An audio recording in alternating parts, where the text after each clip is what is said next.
Oh, now, this is a story all about how local soccer media got flipped, turned upside down. And we like to take a minute, so grab a beer so cold, and we'll tell you how we became electric gold. In White House, Tennessee, born and raised on the soccer fields was where we spent most of our days. Reading Mad Magazine and riding our bikes with a known propensity for rocking the mic. Now we're a trio of guys who are getting kinda old, cheering on the boys and gold with every bit of our soul. Screaming our heads off while drinking some beers, hoping to give Cincy and Miami something to fear. Now Evan, John and Ryan are kicking the facts about Nashville SC, and they'll never come whack. If anything, we can say the show is rare. Acoustic blue and electric gold, the only colors we wear. We pull up Dawged's about 7:38, and we yell to the refs, yo home, smell you later. We look at the castle, we feeling so bold. We sit on our thrones, we're electric gold.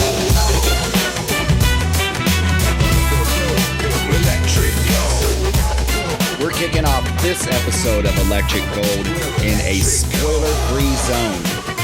And that's because while Evan and I had the good fortune of watching last night's game against Philadelphia, our friend John here did not get to watch 1 second of it. Yeah. You didn't look at any news. Nope. No updates on your phone. Nothing. No human contact whatsoever, right?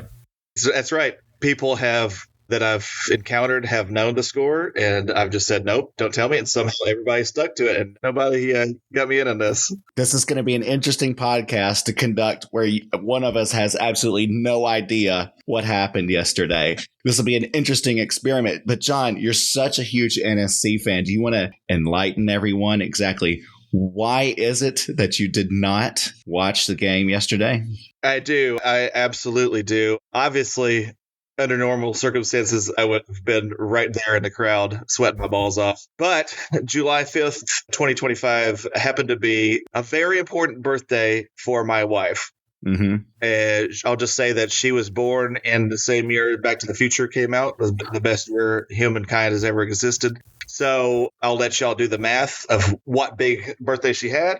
Like a year ago, we were planning, all right, we're throwing down, we're renting a space and having a big party. And so when the schedule came out at the start of the year, I knew, okay, I'm going to be missing the game against Philly. And at the time, I was like, well, that's not a big deal. We didn't make the playoffs. Philly didn't make the playoffs last year. It's an okay game to miss. Obviously, as the season has gone on, that is not the way it played out. And obviously, it's the biggest fucking game of the year as it turned out, possibly. And you know, I made a commitment and I stuck to it. I stick by my wife. And so we had a big party at a fantastic place called The Hole in White House, Tennessee. It's like a speakeasy that only opened up last year. And I have Evan here to thank for recommending the place. We didn't even really know that it existed, even though we live in White House. And we ended up booking it and it had an absolute blast. But the downside of it was that I could not, in any way find out the score of the game. And we had friends over after the game that stayed all night. And we had people in my house until early this morning. And so I was just like, all right, let's just do a podcast where I don't know. And so I am so excited for this. Yeah, this is going to be interesting. Well, yeah, it was a game that was played. And as you know, we came into it in third place in the East. Philly, it was in first. And we're going to get into all of it. And we'll see. You'll see what we're going to do here. But first, Before we talk about any soccer, what's most important, more than anything else, is that we find out exactly what beers we're drinking today. Evan, what are you having this afternoon? This afternoon, boys, to celebrate NSC on this 4th of July weekend, I'm drinking the Happen Harry's Nash IPA that comes in a lovely little red, white, and blue can. The beer itself is just a beautiful gold color. It's got some caramel and some tangerine notes, well balanced, just a really drinkable beer, a great American beer for a great American soccer club. Awesome. Sounds wonderful. And John, are you able to muster the energy to drink a beer today after throwing down so hard yesterday?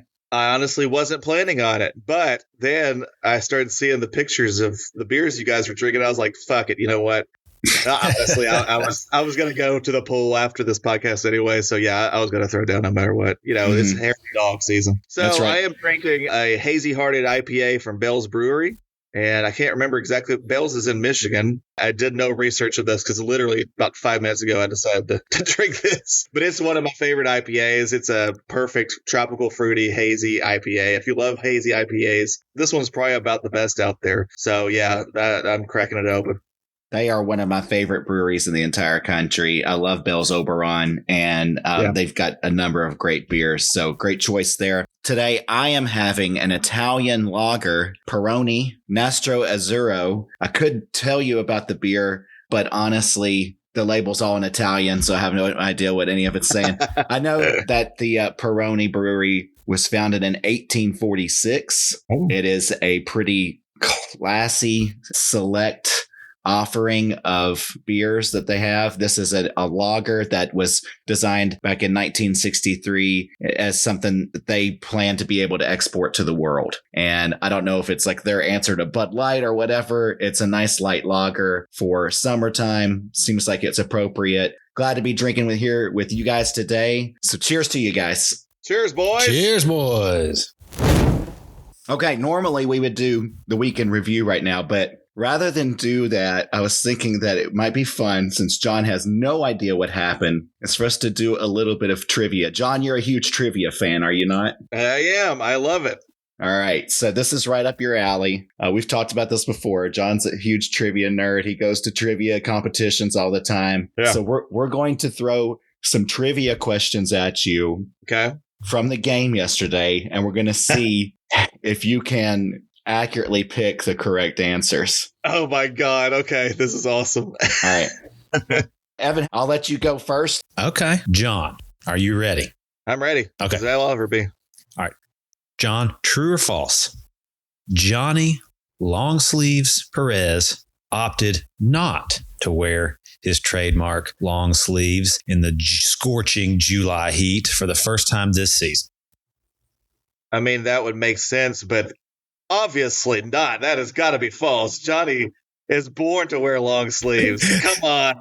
Dig, dig, dig. You got that one right, buddy. Okay. Well done. You're off to a good start here.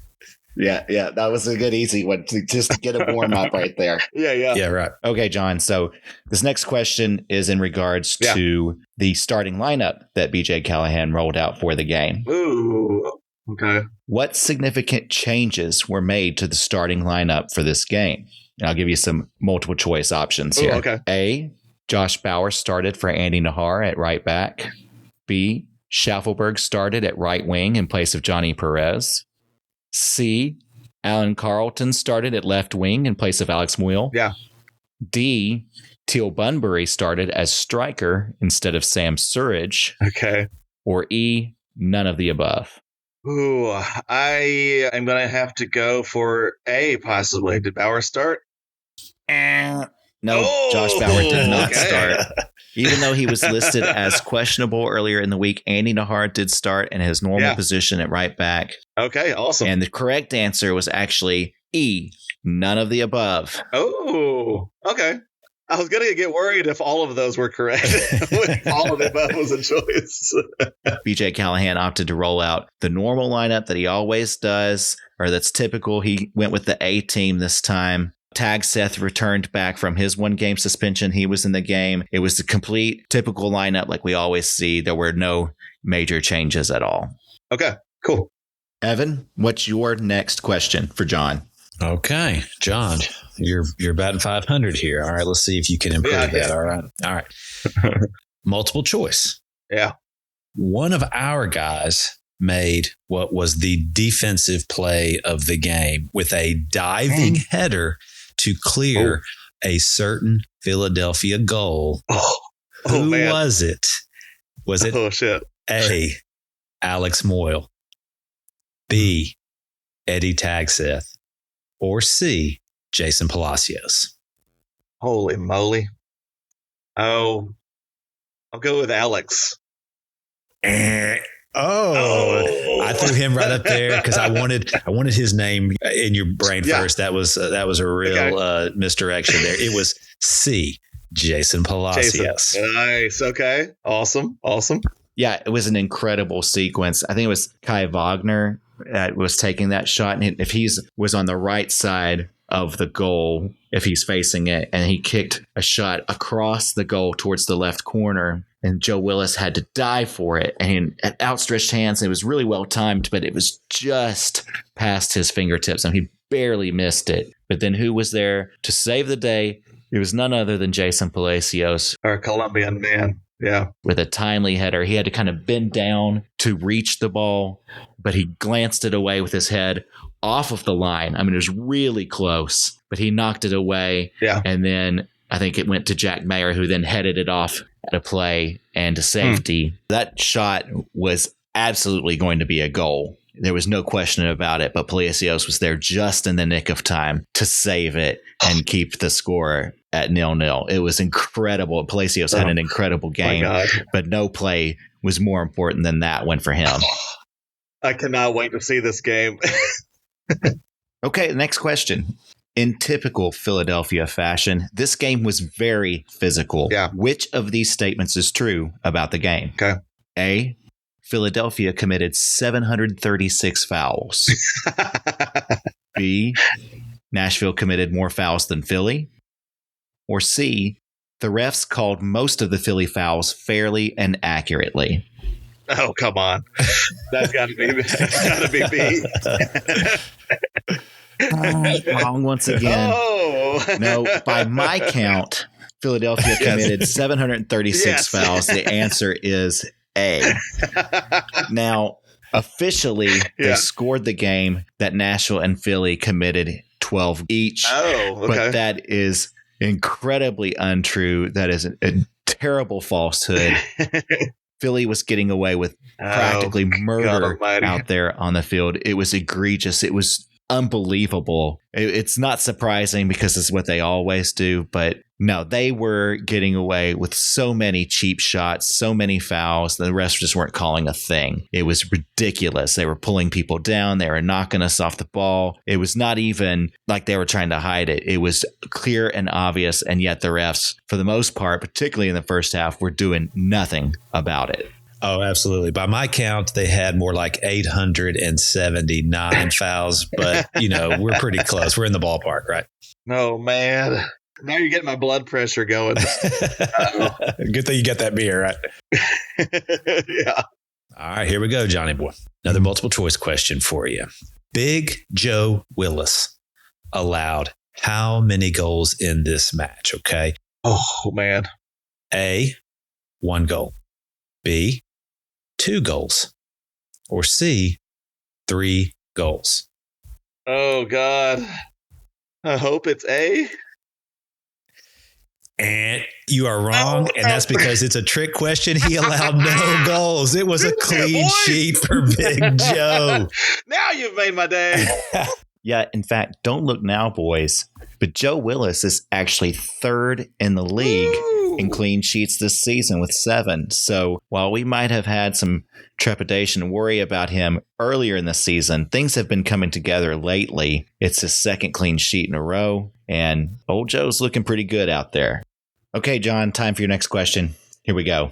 In your predictions last week, you had mentioned, you saw in your crystal ball, that the game would finish with not all 22 men on the field. I did. Let's see if that did happen. So the next question is, which of the following players was sent off with a straight red card? Oh. Is it A, Alex Muil, B, Johnny Perez, C, Kai Wagner, D, Bruno Damiani, or E, no players were sent off with a red card?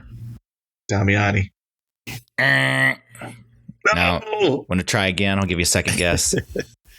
Alex. No, wasn't Will either. None of the above? Was I wrong? Johnny Perez was the answer. Vicious, dangerous, a menace to society, Johnny Perez. No way. So I think it was around maybe the 63rd minute. Johnny Perez was given the straight red card for wearing long sleeves in 95-degree weather. It's insanity.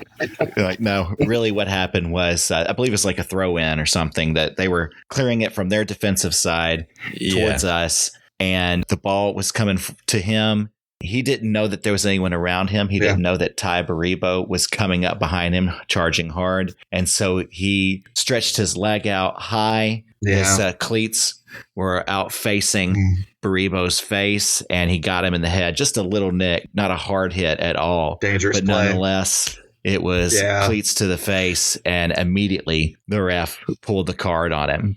Oof, okay. Which is just crazy because, Johnny Perez gives off the impression of being a very mild-mannered, nice guy. It was so crazy to see that because there was zero intention, zero knowledge that anybody was anywhere near him. It was just terrible, bad luck and timing. And it was a straight red right up in his face immediately. And the crowd went crazy and was upset about this. And not so much because that was an unjustified card, because I think in retrospect, it probably was. It was unfortunate. He didn't mean to do it. Yeah, but the real crime here was that they had committed 2 other kicks to the heads of our players earlier in the game, including one to Hany Mukhtar, not 3 minutes before this event happened. Oh, my God. So it was out of control. It was so unfair because it was clear and obvious. Everyone saw in the middle of the field with no one else around them. It wasn't in a crowd or anything that Hany got kicked in the head. He went down. The ref didn't make a call, nothing. Play went on. And then just a few minutes later, the almost exact same thing happens with Perez, and he's immediately carded for it and kicked out of the game. It was just ridiculous. I wish I could say I was surprised by any of that, but I mean, how many of my hell no's this season have gone to MLS refs? Good point. Evan, you got another one lined up here for John? Yeah, I do. All right, John. Late in stoppage time at the end of the match, toward the end of the match, NSC was awarded a penalty kick. Oh my God. Who stepped up to take the penalty? Was it A, Hany Mukhtar, B, Sam Surridge, or C, Teal Bunbury? You have got to be kidding me. Oh my God. I'm just going to be wild and say Teal. John, you suck at trivia. No, I'm kidding. I got once right. Initially, Teal did grab the ball and looked like he was going to take it, and everybody in the crowd was freaking out. Okay, John, my next question. Yeah. Some of this is probably spoiled by some of the other things that we've talked about, but we'll see if you can deduce based on some of the information you already have and pick the right answer here for once. So here we go. Mm-hmm. And this is going to pretty much reveal now the rest of the game and how it turned out for NSC. Which of the following statements is true about the game outcome?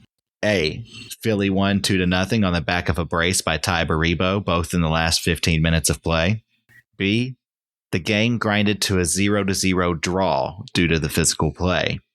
C, in the 70th minute, Alex Muil attempted a reverse bicycle kick handstand in his own penalty box, which resulted in an own goal, and Nashville lost 1-0.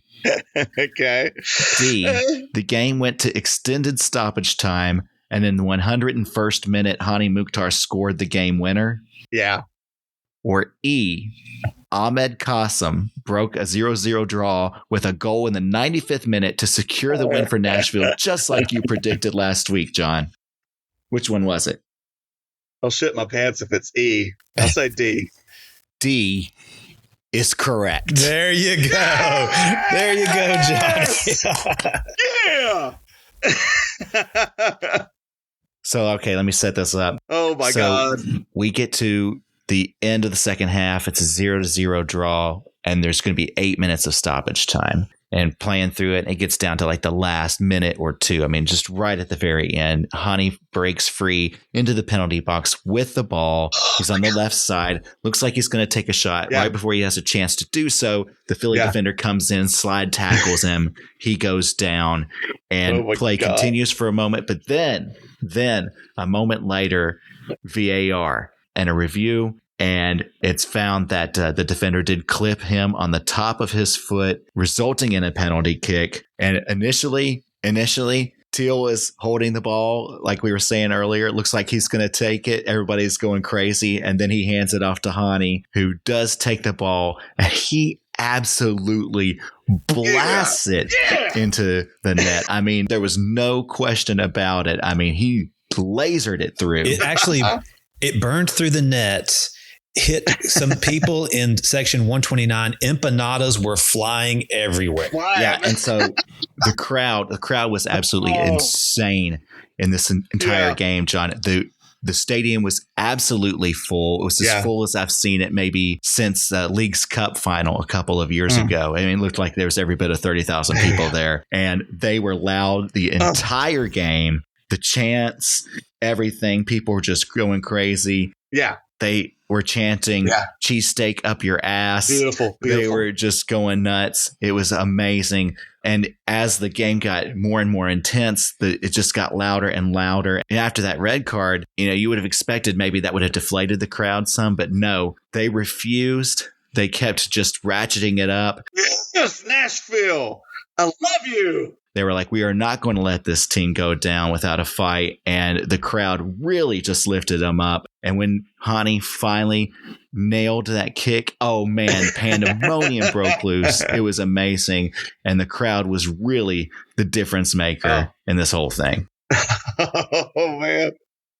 But what's really crazy is that you almost got that prediction from last week correct. You don't know how close you came to nailing your prediction. Yeah, he really did. So you got half of it. You said that we were not going to finish the game with all 22 on the field, and that happened. The Perez went off on the red card. But then you also said that the unsung hero of the game would be Ahmed Qasim. In the 95th minute, you said the game would go to stoppage time, and in stoppage time, Qasim would rise to the occasion and score a goal to win the game for Nashville. John, that almost happened because a few moments before Hany's penalty kick, the ball went into the penalty box, and Teal did a really nifty, like one touch kind of as he was turned with back to the goal and played the ball behind him. And Qasim was rushing on, and the ball was played perfectly to Qasim, and Qasim broke free, and he had a clear shot at the goal,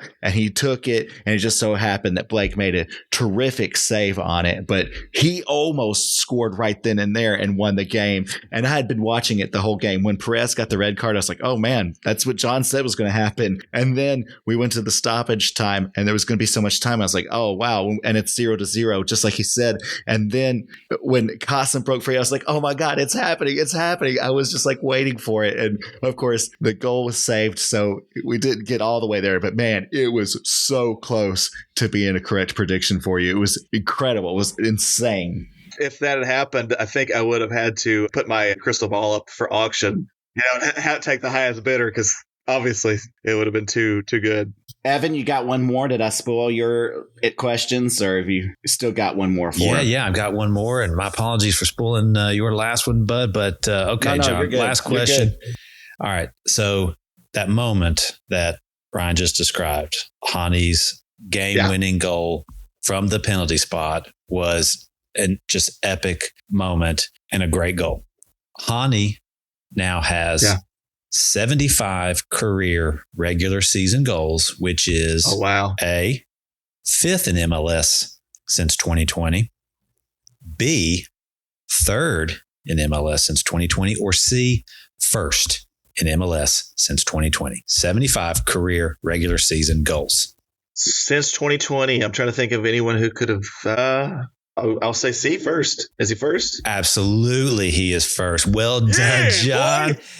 Guys, Hany Mukhtar, since 2020, has been the best player in Major League Soccer, hands down. Mm-hmm. No question.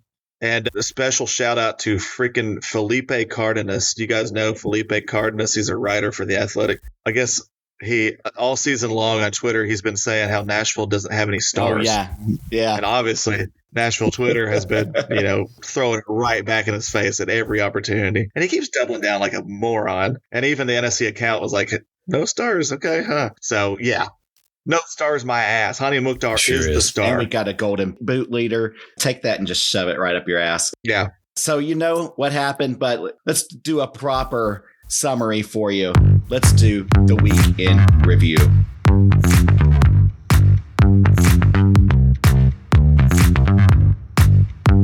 It was a clash of titans as Eastern Conference leading Philadelphia Union visited Nashville this weekend to face the third place boys in gold of Nashville SC.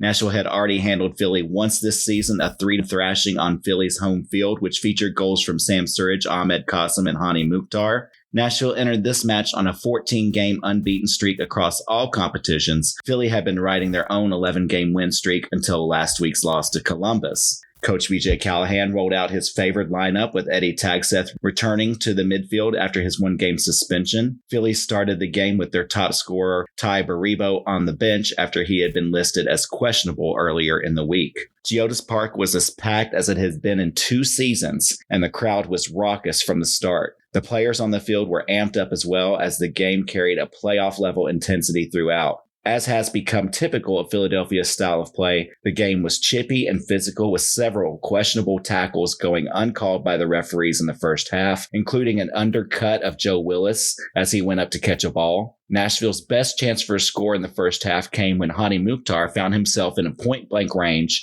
in front of the goal and sent a line drive that was rejected by goalkeeper Andre Blake. The rebound went straight back to Mukhtar, whose second shot ricocheted off the right post. It was an incredible sequence, John. It was right in front of us in the supporters section, and it looked for sure like he was going to score there. Anyway, Alex Muil also had a close call on target shot that Blake dove for and knocked away at the last second. It was on target. It was unbelievable. Muil was on target. Yeah. Oh, wow.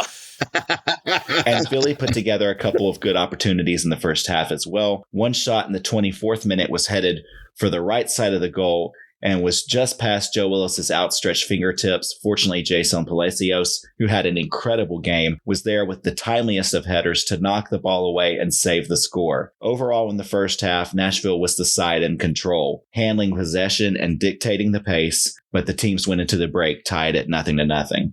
As the second half progressed, the intensity and the physicality of the game ratcheted up. Many of the Nashville faithful may have been asking if MLS had recently changed the rules to allow kicks to the head, as both Palacios and Mukhtar suffered clear and obvious kicks to the noggin without any repercussions for the Philly players. Apparently, it is still legal, but only when Philly players are on the receiving end of the kick.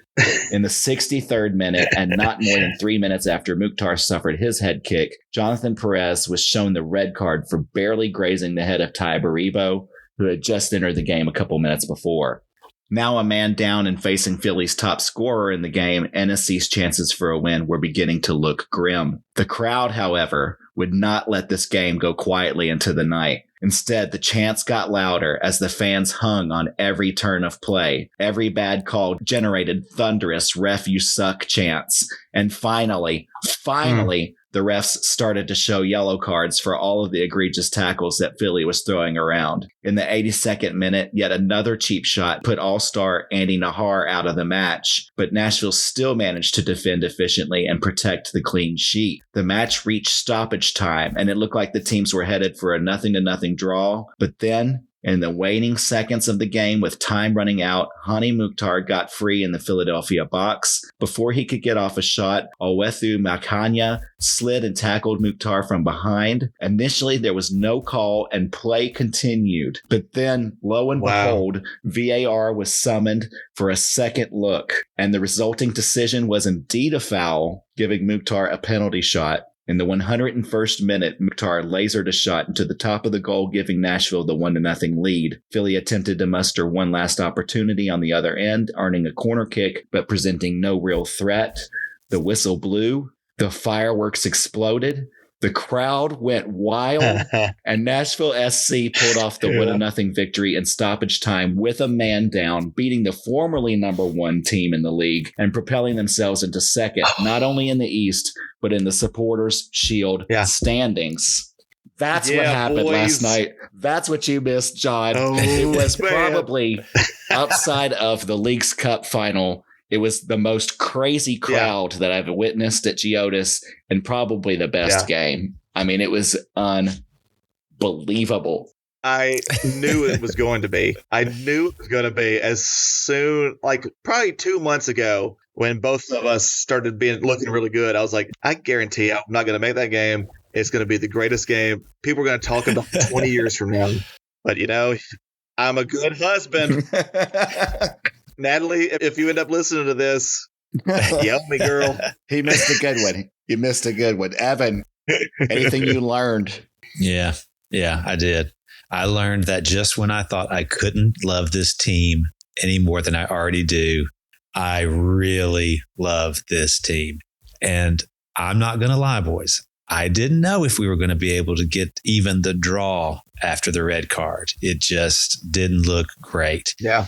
And then even when Hany stepped up to take that penalty kick, I couldn't help but have a little doubt creep in. And I'm sorry. And I want to apologize to you and the rest of the NSC faithful for that. But boy, like I said earlier, that goal was such a huge moment for the team and for Hany in particular. I just couldn't have been any more happy for him. I mean, just what a beautiful testament to perseverance and dedication to your craft. And the story of this season is really starting to get good.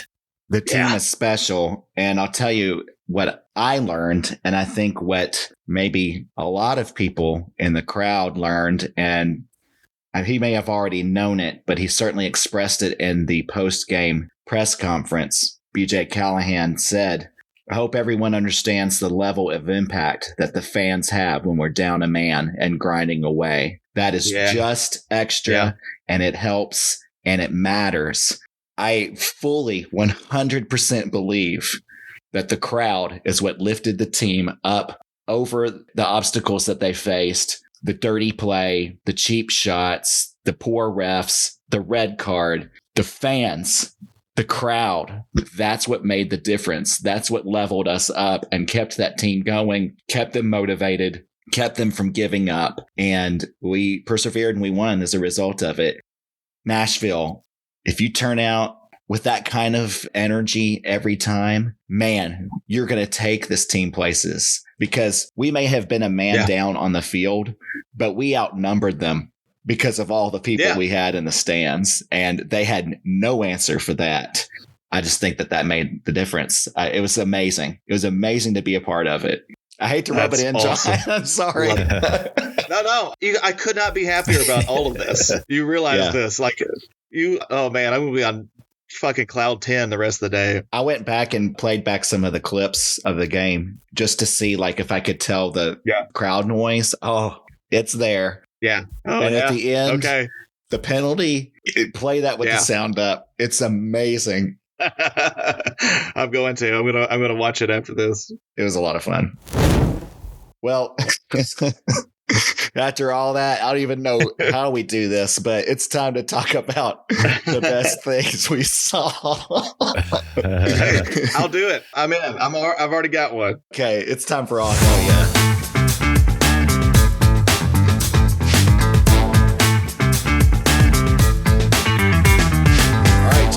Want to go first? Yeah, I'll go first.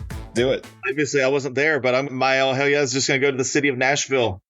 We urged everybody, everybody across the NSC fandom has urged, let's pack this park. This is a big one. And obviously, we came through. The city of Nashville came through. So I want all 30,000 or whoever was there last night, I want your asses right back at that park for every single game. I want there to be a fight over tickets for the rest of the season, because this is a special team. This is a special season. You're not going to want to miss this. You're going to want to tell your grandkids about this season. So, yeah. Oh, hell yeah, Nashville. I'm so sorry I couldn't be a part of it. But knowing that the city turned out the way that it did, that's so fucking awesome. They were great. They were hanging on every turn of play. And at the end, when they went to VAR to see if that was a penalty for Mukhtar, and when the ref came back to make the announcement, it was so quiet you could hear a pin drop. It was it was death. Everybody was cheering. There was nothing, silence.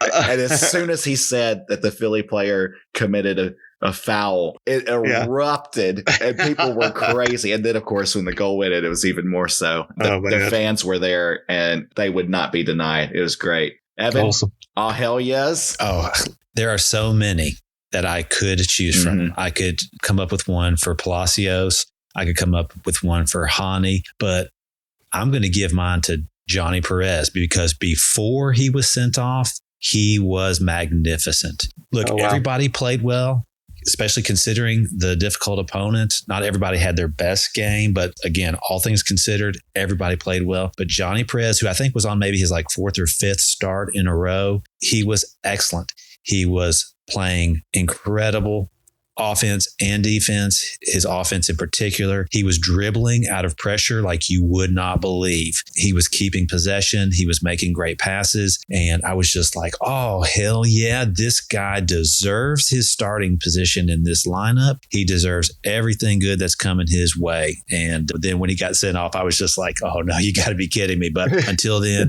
oh, hell yeah, Johnny Long Sleeves, you are crushing it. He was amazing. Awesome. He was great.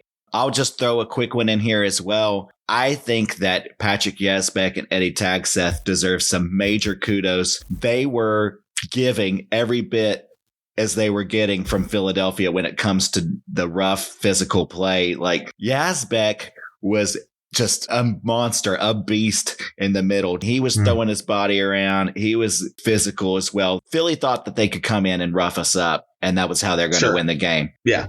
That's how they do. Yeah. We've got two guys in the middle who I think enjoy that, thrive on. I know Eddie Tagseth does because he was smiling the whole time. Yeah. And then Yazbek is Australian. Yeah, right. You going to tell me that an Australian doesn't love to get rough? Yeah. Come on.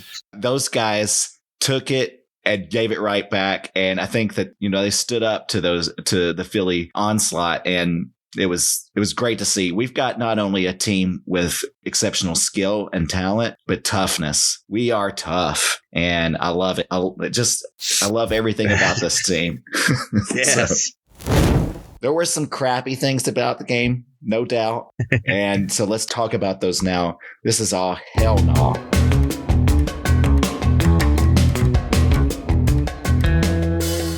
Evan, all hell no. What was it for you? Gosh, honestly, we've covered some of the things that didn't necessarily go our way, but given the circumstances, every boy in gold who made an appearance last night played great. I really can't come up with one. I'm going to have to pass this time, guys. It was just incredible to watch. I'm so proud of the team. So you know what? No all hell no's today. There you go. Denied. I like that. John, anything you want to contribute here? Just that my wife was born on the day July 5th. This is obviously a joke. It's actually an awesome birthday because we get to celebrate for 2 days straight. So we throw down the 4th, we throw down the 5th. And today I'm going to throw down the 6th. So now that's my only all hell knows that I couldn't be a part of this amazing night. For sure. Well, in lieu of any others, I'm going to say repeat the ones that John has had multiple times this season. Bring it. MLS refs blow ass. And I don't understand why Philly gets such a pass on some of the crap that they pulled during the game. And we've seen this before from them. I don't get it. And it did not seem like it was on an even playing field. Like it'd be one thing if you're going to let that stuff go for them, if you also let it go for us. But I don't think that was the case. And I'm just perplexed by the fact that has continued to be the case for several seasons now. I don't get it. And also all hell no to Philly just playing that way in general. You guys suck. Actually bring real skill and talent to the field. So you just have to throw your bodies around, throw elbows, pull people down, do all that bullshit. What a crappy way to play soccer. So anyway, I'm so turned off by their style of play, and I hope that I don't have to see them again this season. That'd be nice. All right. So as you know, we had one goal, the only goal in this game by Hany Mukhtar in the 101st minute to win the game. I'm going to keep repeating that. As we've been doing all season, every time the team scores a goal, we're sharing one of our favorite things. Tonight, it is Evan's turn to celebrate Hany's goal by sharing one of your favorite things. What do you got for us, Evan? Okay. Thank you, boys. Well, as you know, the internet is making something that I know all three of us have loved most of our lives less and less common these days. How many hours, guys, have you spent in a used book or used music store trying to decide how you were going to spend what little pocket money you have for the week? How many hours have you spent looking at used musical instruments and wondering how you could come up with the money for a secondhand Martin guitar or a Moog synthesizer? How many wonderful serendipitous moments have you had discovering a new favorite author or band or video game? Maybe you come across something you loved a long time ago, but you haven't thought about it in years. There are only a handful of these types of places left. And here in Nashville, McKay's is the best of the lot. Guys, McKay's Used Books. The company was founded in 1974 in North Carolina. It's spread to Tennessee over the years. The Nashville location itself has been around since 2007, and it's as vibrant as ever, given how busy it was when I was last there just on Father's Day. My sister gave both me and my dad gift cards to McKay's for Christmas. And we finally got together on Father's Day and drove down there with my son. And we had a big old time. And when we walked into McKay's, it was just like half the city was already there perusing the shelves. And it was fantastic. Yeah, sure. Yeah.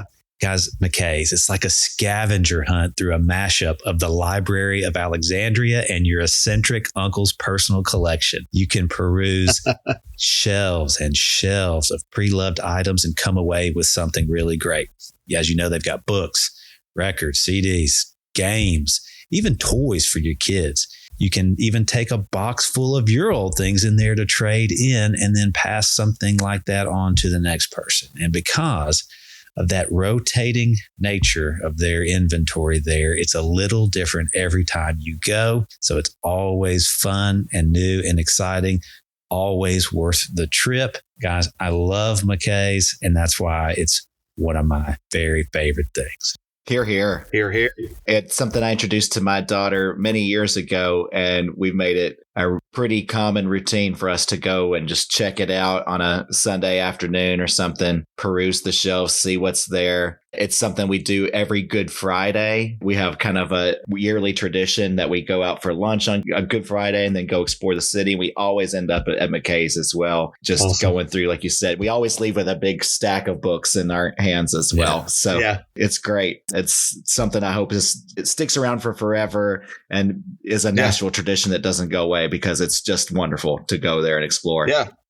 We should rally around it because, yeah, you're absolutely right, Evan. We need those spaces to discover. You need to discover. Discovery is fun. It is fun. All right, guys, we've had a lot to talk about so far. Of course, the game was incredible, but now it's time to get really spicy. It's time to burn some faces. It's time for the Nashville Hot Chicken Takes. My hot chicken take is that these owners got skills to shake, entertain the crowd and get on the field. 'Cause why the fuck not? Evan, we're going to start with you. What's your hot take for this afternoon? All right, guys. I think I might have a new favorite NSC player. And, Okay. you know, there's plenty of guys to choose from on this team, right? Hany, Yeah. Sam, Big Joe. I think my new favorite player is Patrick Yazbek. Mhm. Wow. Guys, Awesome. Ryan was not kidding. Last night, he had 95% passing accuracy. That was both passing back or laterally to get out of pressure. That was also passing ahead to move the offense up the field. He never stops running. Have you ever seen Patrick Yazbek walking? I don't think I have. His head is constantly on a swivel. He's just constantly swiveling left, right, checking the field. He knows what is going on around him at all times. And I said last week that Eddie Tagseth, just the joy with which he plays and how effective he is at defense has given me this new appreciation for the defensive side of the ball. And I'm seeing it with Yazbek too. Also, and I think Ryan mentioned this a few months ago too, and So I started really watching Yazbek last night, and I started noticing this. But not only is that head on a swivel, he's pointing all the time. He's constantly talking to the other guys. You go there, you get that guy, I got this. He is in such control in the midfield. I think he's my new favorite player. He's the replacement for Dax. I mean, we searched for that for a couple of years, and he has become that for sure, in my opinion. Because Eddie Tagseth is more of that defensive midfielder, and Yazbek is kind of that glue between the defense and the offense, it seems like. And Nahar does a lot of that as well, but like he is really, like you said, he's directed traffic. He's coaching out there on the field. It's fantastic to watch. He has been a real delight. And again, we haven't talked about him a whole ton this year, but he's been a key part of the success that we've found. The rise. Yeah. And what's cool, I would say right now, he's probably the best shot that we have of seeing an NSC player on the field at the World Cup next summer. Oh, wow. Oh. Because Australia have already qualified. He started for them, I think, in their last qualifier where they clinched. Obviously, if Honduras end up qualifying, Nahar, we're probably going to see Nahar too. And Zimmerman, the jury's out on him. But yeah, we're going to almost certainly see Yazbek at the World Cup. And that'll be really exciting for us. That's so cool. Very cool. John, hot take for you tonight? Hot take incoming. Now that I know the result of last night's game, I'm going to stick it out there. I was thinking it before. Evan got the glory of predicting an undefeated May. We had an undefeated June. Oh, man. Mark it down, fellas. No losses in the month of July. Whoa. And it's going to be hard. We've got next league game coming up is at Miami, and that's the big one.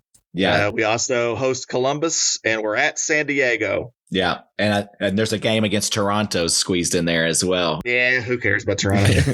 Right. You got to play the games. I can't see us losing. I think it could be. I think we'll get draws in Miami and maybe San Diego. West Coast trips are always hard. We're not going to lose, though. I'm calling it. I love it. I do, too. Right now, I think we've won 14 straight. That's right. Across both competitions. I haven't lost in 14. Yeah. Oh, that's right. Sorry. Yeah. 12 in league, 14 in all. Okay. And so then you're saying that we're going to win all the rest of this month. That would put us, and you're including or draw. That's right. Yeah. Come on, I'm trying to be optimistic here. Sorry. Yeah. Yeah, we're gonna win every game. Are you counting the Open Cup game against DC this week as well? Yeah, we're gonna stomp them. Okay, so that would put us at 19 straight. No losses. It's a maniac call, but you got to be crazy in a city like Nashville. You got to get spicy. We know spice, and I'm going to bring in the spice. It is spicy. I love it. I don't see why not at this point. This team is special. There's a magic to this team, and I would not be surprised. I would be very happy and excited, but I would not be surprised if they pull it off. All right, guys. Well, with that, I think it's time that we look ahead to this next week. Let's do the weekend preview.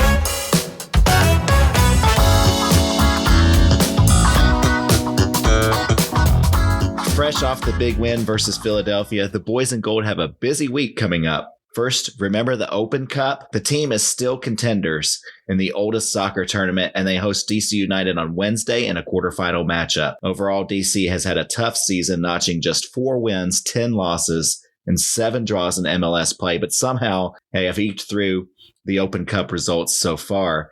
And these teams are very familiar with one another. They played to a draw in Geodis Park back on May 17th, and then Nashville beat DC on the road just last weekend on the backs of a Sam Surridge penalty kick. So far in the Open Cup, Coach Callahan has opted to roll out unconventional starting lineups that feature some of the youth on the roster. With little rest and Nahar ailing, it will be interesting to see just who gets the nod on Wednesday night. But the Open Cup represents a very real opportunity for the team to lift hardware this season, so fans should turn out for the midweek affair and help push the team to a win. And then next weekend, Nashville takes a trip down south to Miami, where they will face Messi and company for the first time this season. Miami currently sits in 6th place in the Eastern Conference, and they haven't factored into the race for the top of the league this season, but don't let those facts fool you. Though they are 10 points behind the Eastern Conference lead, they've also played 4 less games as a result of a brutal schedule where they played in the Club World Cup throughout June. And while they eventually lost out in that tournament to PSG, they're still a force in the MLS. Most recently, they thumped Montreal on the road 4-1, led by a brace from the GOAT himself. And they've scored the third most goals in the MLS this season, 40. They sport a goal differential of plus 12. Messi's tied for third in the Golden Boot race with 12 goals. And he's also in the top 5 for shots and assists. He's only played 14 games this season. Yeah. Far less than any of the other league leaders. Miami is a snake lying in wait, and there'll be another tough test for the boys in gold, especially with the game being played in Chase Stadium. But as we've seen all year, this Nashville team is special. Coach Callahan has pulled all the right strings. Sam Surridge and Hany Mukhtar are at the top of their form, and this team is for real. Stay tuned. Okay, guys, that's what we have on the docket this week. I'm really anxious to know what's going to happen, so I'd love it if you guys could just dig it out of the old toy box or the closet or what have you, wherever your crystal ball may be kept. Pull it out. Let's see what's going to happen. Let's check out the crystal balls, y'all.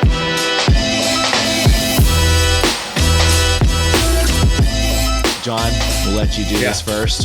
What's your predictions for this coming week for Nashville SC? Let me fondle my crystal ball, and I will tell you right now, it's on fire lately, so I'm going to tell you what's going to happen. So DC comes to town Wednesday. The 2 games we played against them are closer than they probably should have been, given their status in the league. I think we'll start the Cup lineup, given that we're traveling to Miami next Sunday. So I think, we'll see Kasim, maybe Scheffelberg, I don't know. Let's see, we'll see Corcoran, I bet. I think we're going to win 2-0 on that one. I think it'll be kind of a coast. It'll be 1-0, and then we'll score in the 80th minute or something. Sure. Kasim's going to get a goal, and I'm calling Teal. Teal's going to finally break his duck for the year. Nice. And then, obviously, the big one in Miami. I think that game is going to be a lot like our road game at Columbus, where we're going to be battening down the hatches a lot of the game, but we're so dangerous when we're able to break that I think we'll find a way through. I'm calling a 2-2 draw. 2 goals from the GOAT of all soccer, Lionel Messi. 2 goals from the GOAT of MLS in the 2020s, Hany Mukhtar. Yeah. 2-2. Wow. Call it. Wow. I like it. I'd take a draw on the road versus Miami in the form that they're in. They looked great the other day. So we'll see what happens. Evan, your crystal ball, what's it saying? Yeah, well, you guys may remember. In fact, I'd like for you to probably forget, but last week I predicted a high-scoring affair in this match. So apparently I haven't been taking very good care of my crystal ball. I haven't been keeping my ball clean. So the lesson that I'm going to take away from this week is proper hygiene for your crystal ball is very important. So anyway, having said that, am looking into mine and seeing that we are going to dispatch DC United on Wednesday night 1-0 with a goal from Matt Corcoran. Then on Saturday night down in Miami, we're going to come away with all 3 points with a 2-1 victory, thanks to goals from Sam Surridge and, drum roll please, here we go. You gonna call Hany Mukhtar. Yeah. I'm gonna back off that tag Seth prediction for a little while. And now that you have backed off of it, that's what he'll score. He's probably gonna score. He's gonna do it. Have a hat trick. Put your money on him now. Fantastic. Yeah, it's promises to be an incredible matchup, I think, because, of course, Miami, they're a traveling all-star team, but Nashville is no joke this season. We are a great team, and we are showing it against the best competition in the league. So everybody needs to be tuning in and supporting the team because we've got a really tough one coming up next weekend. All right, guys. Well, this has been a lot of fun. John, go fire up Apple TV and check this game out. You're going to enjoy. I know it's spoiled for you, but you're still going to enjoy every moment of it. I don't care. I'm going to revel in the energy. It's going to be amazing. Well, I kind of envy you that you're getting to see it for the first time now. Anyway, before we go, why don't you let everybody know how they can reach out and get in touch with us, communicate with us, share your thoughts, ideas, your dreams, and hopes. How do people do that?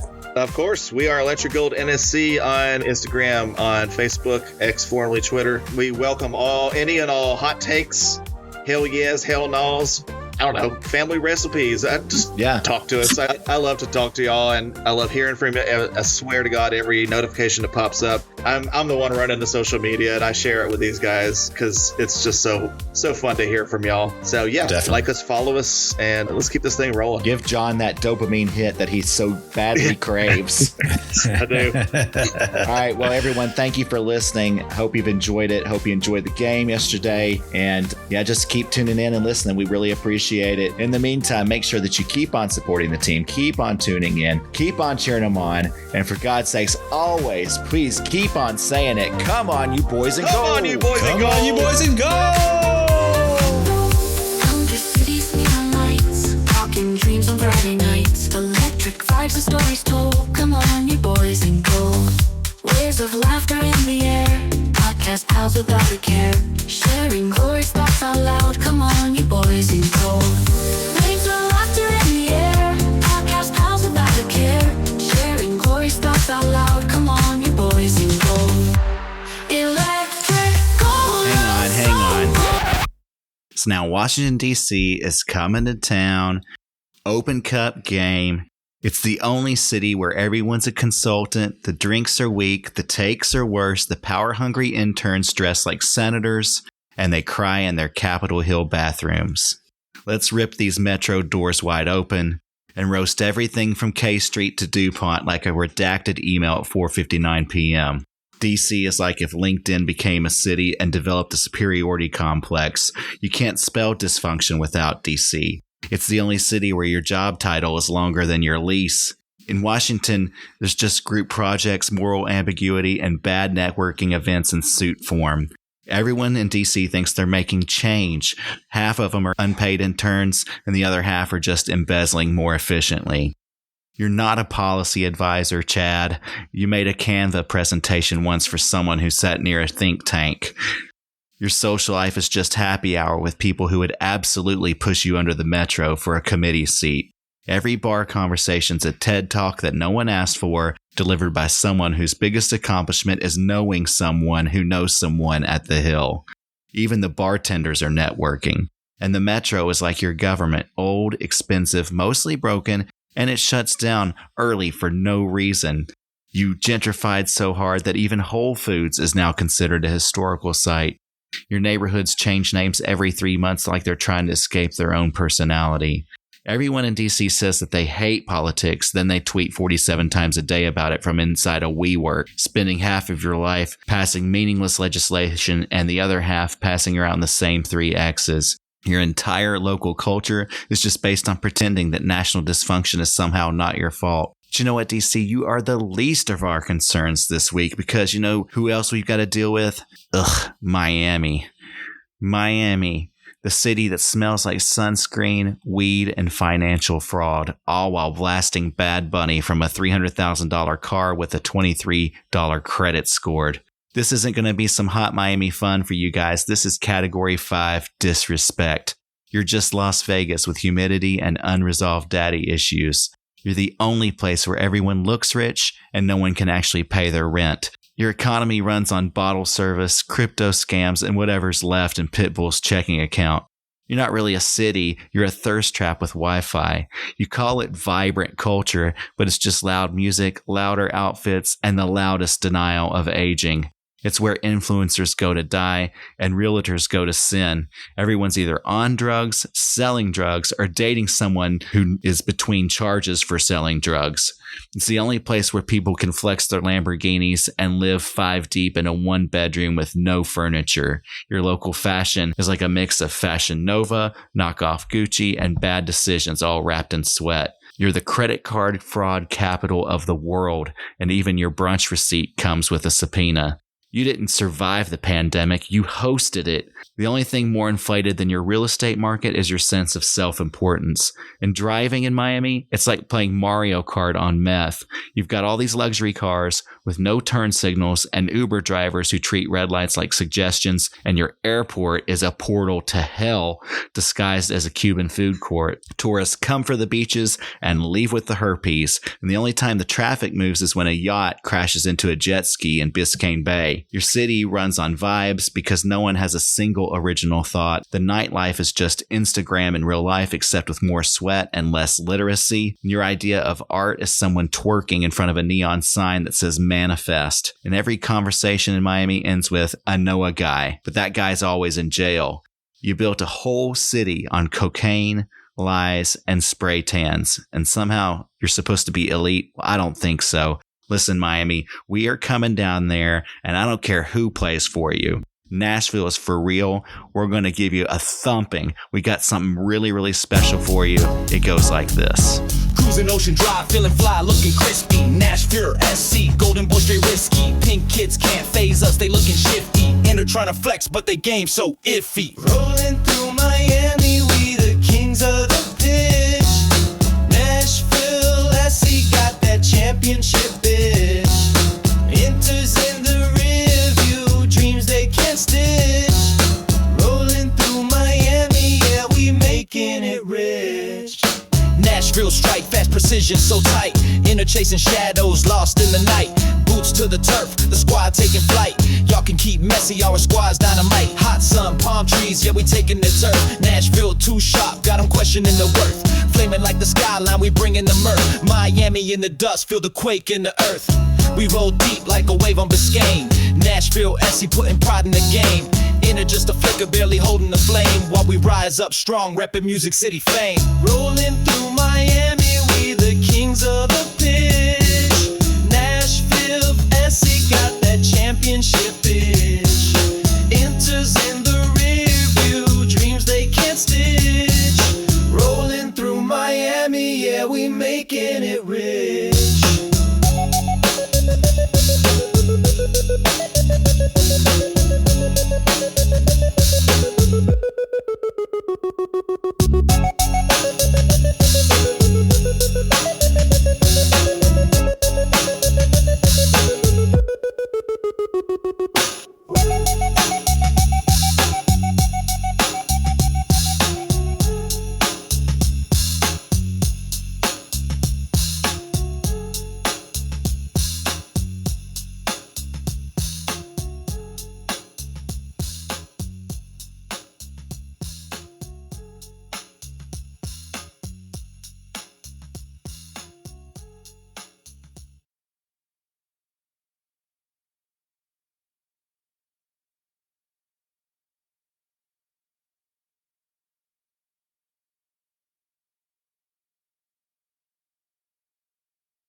Yeah, I thought that they were going to change styles this year because, was it Noonan? No, not Noonan's a Cincinnati. Sorry. Who was the guy who was their coach? Carnell, the new coach. Carnell's the new guy. Who was the previous? Oh, gosh. Good God. Who was it? I can't. Pat. Martino? I don't know. No. Forget this. Okay. Scrap it all. Fair.